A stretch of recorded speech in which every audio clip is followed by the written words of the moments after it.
स्त्रियों का पहले जमाने में एक रूम हुआ करता, कमरा, जिसको बोलते थे कोप भवन। माता पार्वती ने जो है सभी वस्त्र उतार करके और सीधे कहाँ चले गए? कोप भवन में चले गए। और कोप भवन में जाकर के बैठ गई और फिर पतिदेव बड़ी मनोहार करने लगते हैं।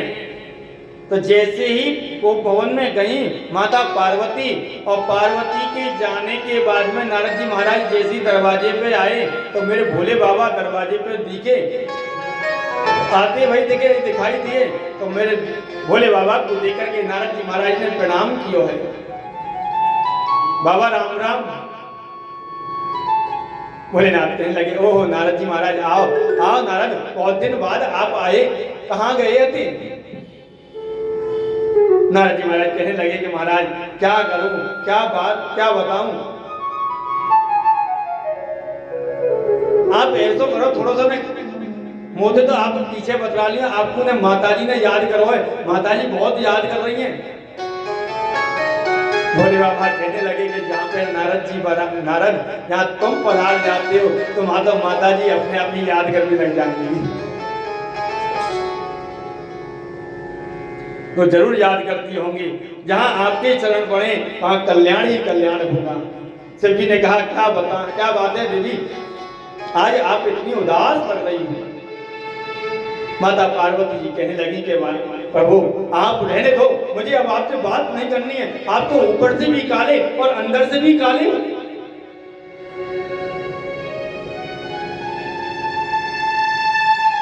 अरे देवी, अंदर का काला तो वो होता है जो कपट करता है, और मेरे जीवन में मैंने तो जीवन में आपसे कोई कपट करो ही ना है, आप मुझे कपटी बोलती हो। पार्वती जी कहने लगी कि वाह, 24 घंटा जिन मुंडन की माला ने आप पहने रहे हो, आपने कभी मोह को बताई कि ये मुंड कौन कौन की है? माता पार्वती जी कहने लगी कि आप तो कपटी नहीं महाकपटी हो।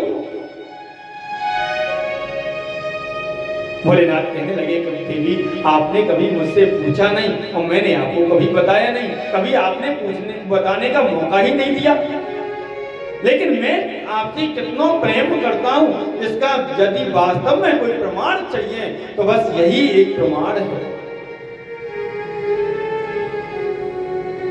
ये मुंडों की माला है ना, ये मुंड किसी और के नहीं, और के सिर नहीं लगे हैं, ये सिर जो लगे हैं वो सिर केवल आपके ही लगे हैं, ये सभी सिर आपके हैं।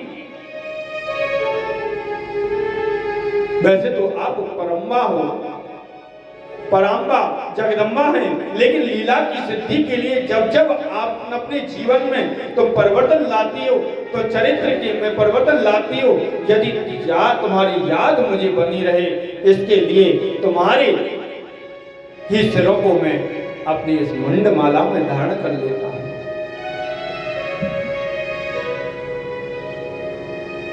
इतनी बार तुमने अपने देह का परित्याग कर दिया है, ये तुम्हारे ही सिर लगे हैं देवी, किसी और के नहीं है। हम तो मरने के बाद भी तुम्हारे सिरों को माला में लटकाए घूमते फिरते हैं, और तुम कहती हो कि हम कपटी हैं। पार्वती मैया बोली कि हे भगवान, अब तो तुम कपटी नहीं महाकपटी हो, महाकपटी। शिव जी बोले, वो कैसे? ऐसी कौन सी तुमने दवा खा रखी है, ऐसी कौन सी अमरबूटी पी रखी है तो तुम एक दफे ना आए और हम इतनी बार मर गए?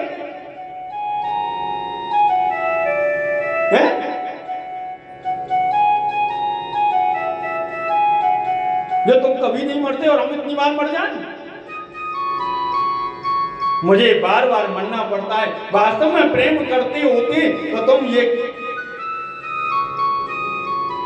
तो वो औषधि मुझे भी पिला देते,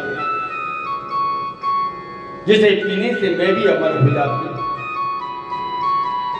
भगवान शंकर गंभीर हो गए, उनके नेत्रों से नेत्र जो है सजल हो गए।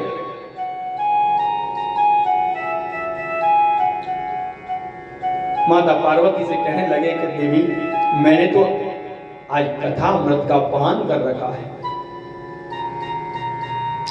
बोले वो कथामृत का पान कर रखा है, वो कथामृत है क्या?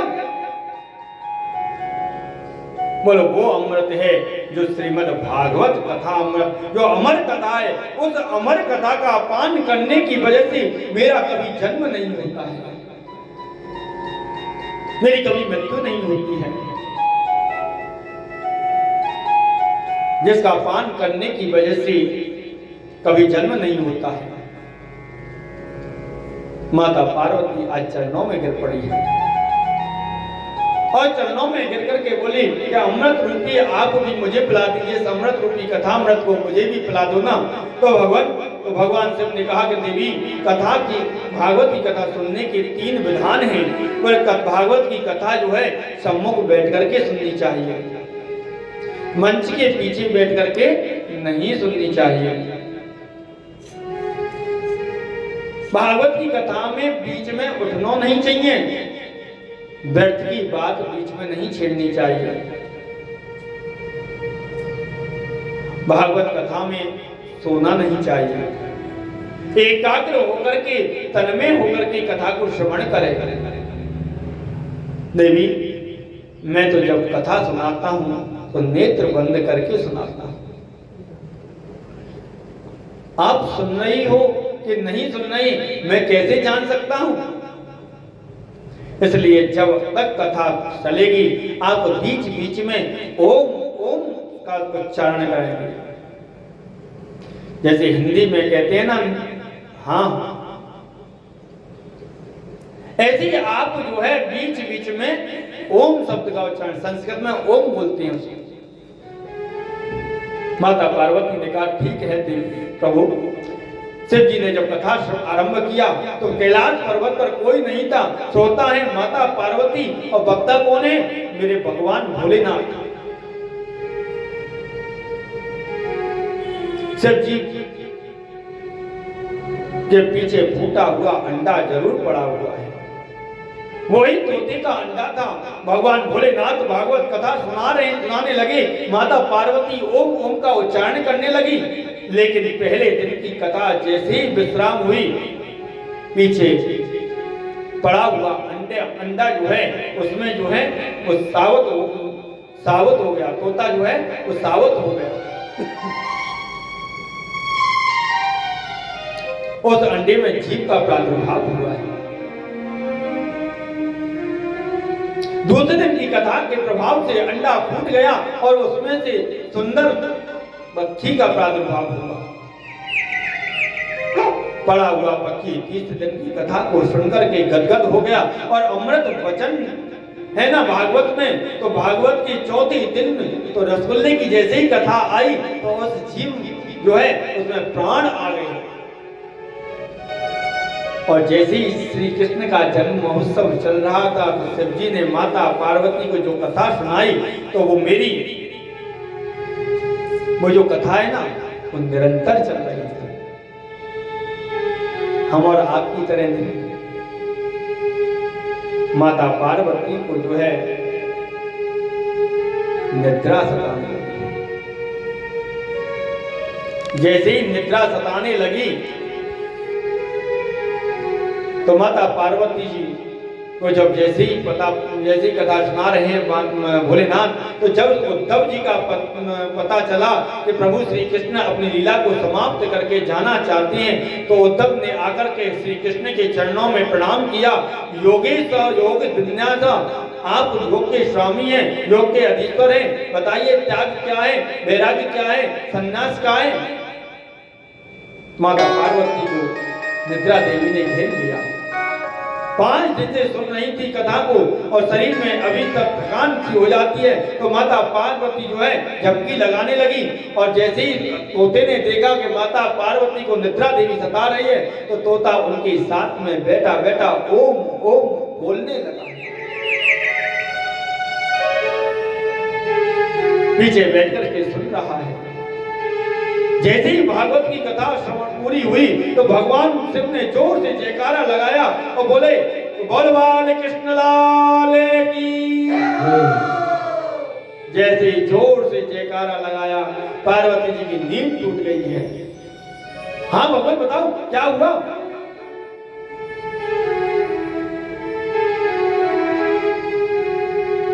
शंकर जी ने कहा, क्या आपका मतलब क्या है?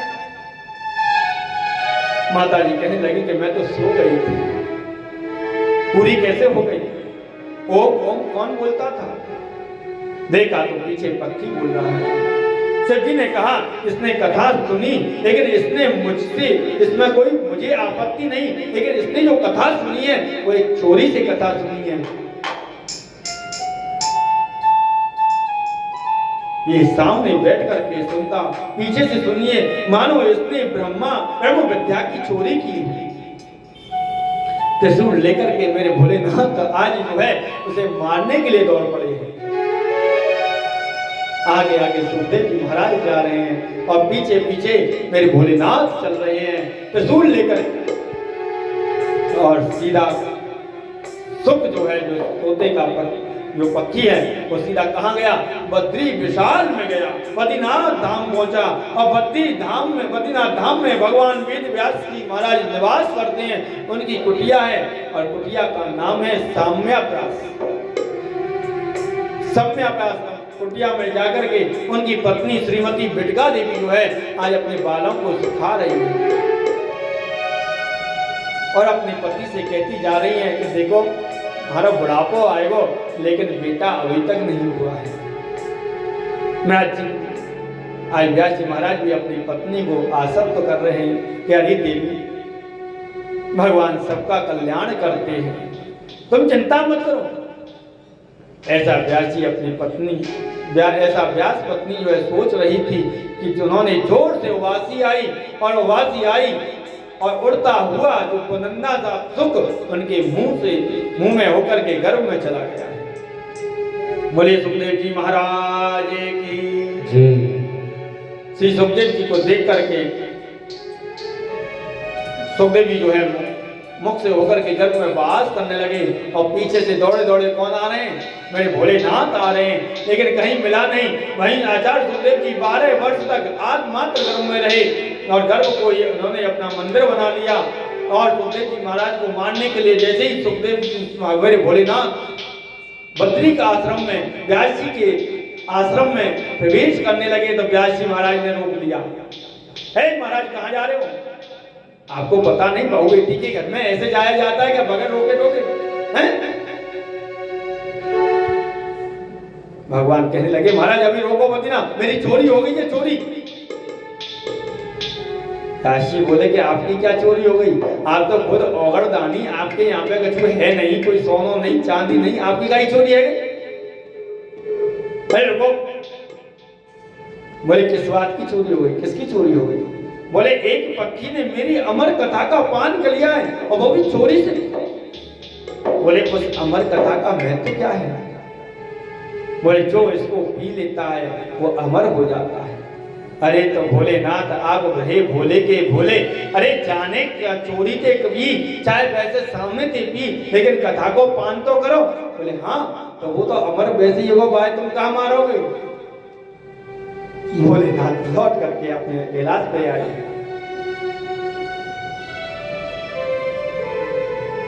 और आज भोलेनाथ माता पार्वती को कथा श्रवण कराई है। इधर जो है माँ बिटका देवी जो है के गर्भ में 12 वर्ष तक मेरे सुखदेव जी महाराज विराजमान हैं। आज 12 साल हो गए, बड़ा तेज उत्पन्न हो रहा है। आज बिटका देवी कहने लगी कि प्रभु देखो, मेरे इस गर्भ में आज मुझे कुछ वेद मंत्रों की आवाज सुनाई दे रही है। व्यास जी महाराज ने गर्भ के पास में आकर के कहा कि अरे पुत्र, आपकी माता को बड़ा कष्ट होए, आप जो है इस कुटिया से बाहर तो आओ। गर्भ नहीं कहा, वहां कुटिया कहा है। व्यास जी महाराज अंदर से आवाज आई है, पिताजी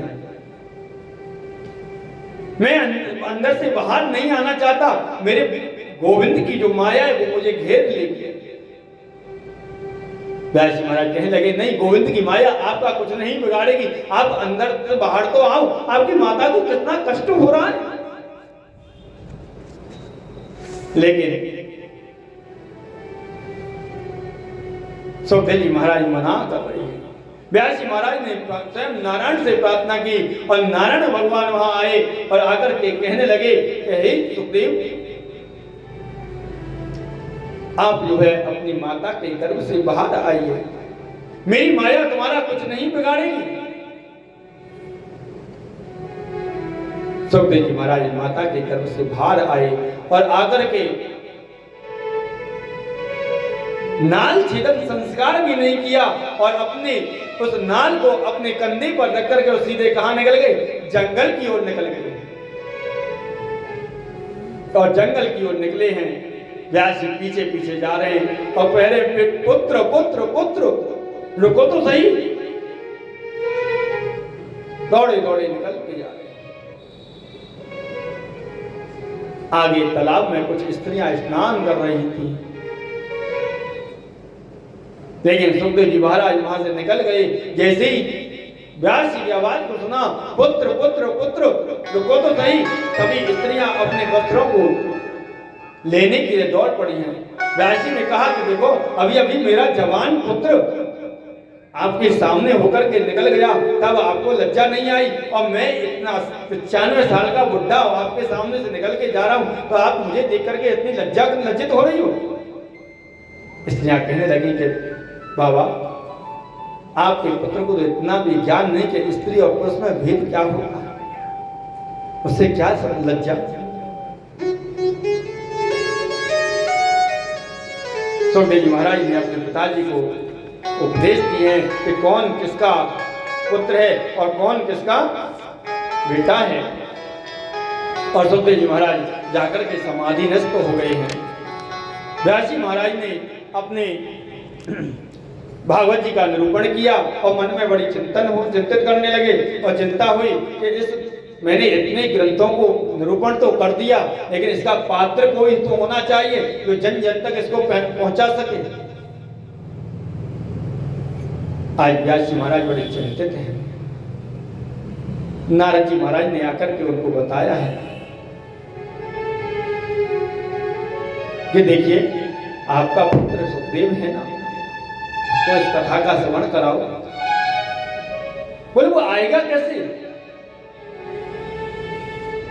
व्यास जी महाराज ने अपने कुछ शिष्यों को भागवत जी के 2 श्लोकों को श्रवण कराया है और याद करा करके और सुखदेव के समीप में भेजा और जाकर के कहा कि जाओ सुखदेव के सामने जाकर के इनका गान करो। जैसे ही सुखदेव जी के सामने जाकर के उसका गान कर रहे हैं और कहने लगे, बरहा पीड़म नटवर बपो कर्णयो कर्णकारम विप्रभास कनक कपिशम वेजयंती चमाला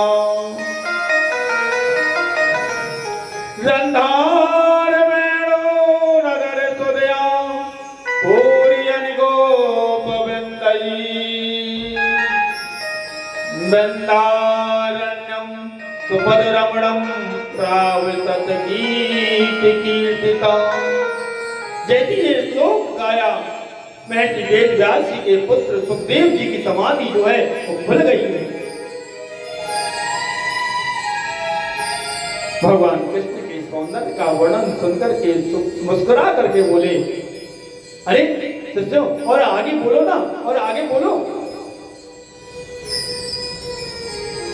शिष्यों ने कहा कि आगे तो हमें आता ही नहीं, आपको इससे आगे अगर जानना है तो अपने पिता के पास में जाइए।